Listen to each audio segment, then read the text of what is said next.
What's poppin'? It's your boy Chanto here, and my bad for not uploading. Oops, I'm not. Yeah, my bad for not uploading for like 2 days. Uh, I'm on like a week break right now, so kind of just turned off my brain. Haven't really been doing anything to be honest, but as gotta get productive somehow. So here we are, making another video. And let me just say, this video is about JoJo's and my boys. If you don't know, for years, I've been unable to understand the memes. All the JoJo memes coming in to everything, whether it be YouTube, Reddit, Twitter, whatever, everything is a JoJo's reference. And now I could somewhat understand it. Right now I am on part 3, but there's one, really big meme over the years that I've heard, and I heard a lot of people say. A lot of people say, just start with part 3. You don't even have to watch part 1 and part 2. And I could understand why. I'm pretty sure the main reason why is because stands, the iconic, even I knew about stands before going into JoJo's. Stands don't appear until part 3, which I'm on right now, and once I heard the explanation, I understood why stands didn't appear until part 3. But for parts 1 and 2, they actually use this thing called hamon, which translated means ripple. It's like this type of like energy wave.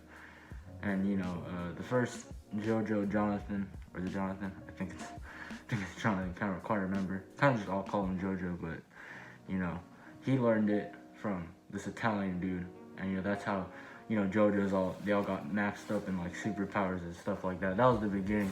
But a lot of people say don't even need to watch part 1 and 2. Well, I'm here to tell you that I think you should watch part 1 and part 2 now. I've only watched, well, like I said, I'm on part 3 right now. So I've only seen 3 JoJo's, not including the ones that like weren't protagonists. And so, there's a first one, second one, and third one. I kind of get mixed up with the first one. Second one, I know it's Jonathan and Joseph. Jonathan and Joseph. And yeah, I think the second one's Joseph, I think as my memory recalls it right now. And third one's obviously Jotaro. So the first part is definitely the most dull. If you don't know, part 1's only like 10 episodes. It's actually really short, and I think that's why pretty much everyone agrees that Jonathan is the most dull. I was about to say dull star. The most dull Joestar, if I'm not mistaken, him and Joseph. And part 2 actually though is I think part 2 is really great. I really like Joseph. I still like him. He's in part 3 as well, and yeah, I really enjoy his character. And reasons why you should watch part 1 and 2. First of all, the openings, man. Sono Chino Sadame and Bloody Stream. Those are great. I don't even know which ones I prefer over them. To be completely honest, I both prefer them over part 3's opening. Maybe I'll grow to it more because Bloody Stream, it didn't take me to like a few episodes in until I started, singing along. The first one, I got into immediately. I was like, yeah. Especially the part where he screams JoJo at the end. That is dope. I even saw a YouTube video where it's performed live. But anyway, I think part 1's a good introduction, especially, and if you skip to like part 3, where like Dio reappears, then you won't know about him, because Dio obviously first appears in part 1, and the meme where like he kisses Jonathan's girlfriend, that was like the very first episode, which is why I was like pretty shocked to see that in the first episode, considering how iconic it is. But I think it's great. Part 1 has a lot more comedy. The first few, they won't get into like superpowers and like crazy fights and all that until like the middle of part 1. Like what? I think episode 4 is when, it starts getting introduced, all the superpowers the Joestars gain.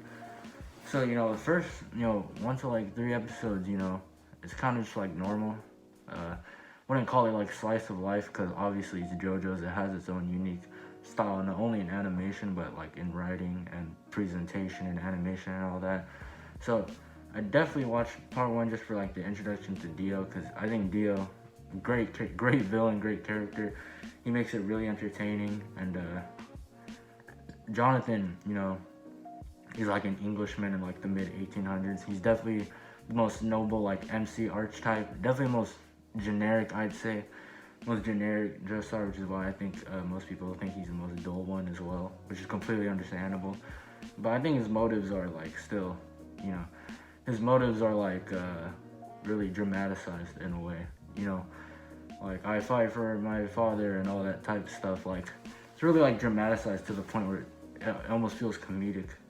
And you know, also the side characters that are introduced as well in part one has Speedwagon, best waifu.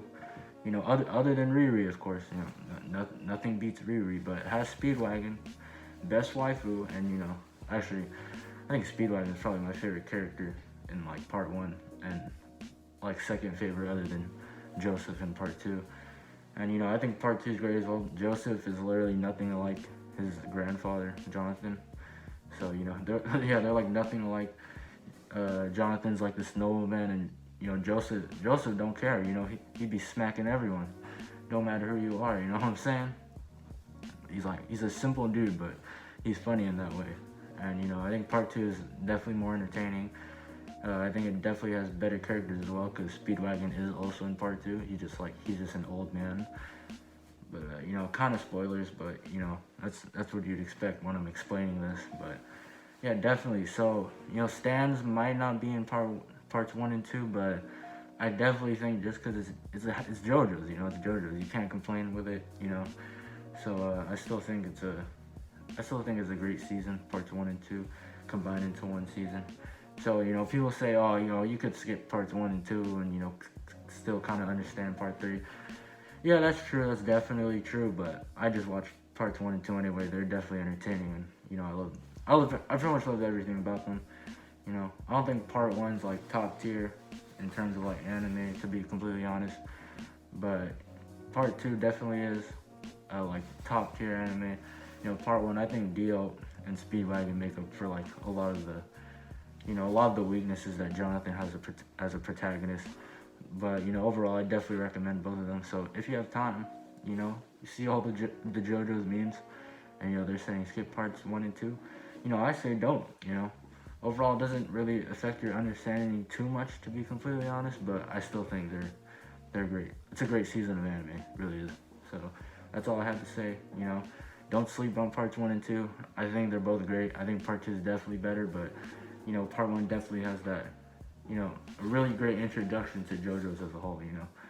And yeah, you get introduced to like crazy stuff if you like just immediately skip to part three, but I think part one sets that good foundation for JoJo's as a whole. So yeah, that's all I have to say. Peace out, and as always, bless upon Rieri.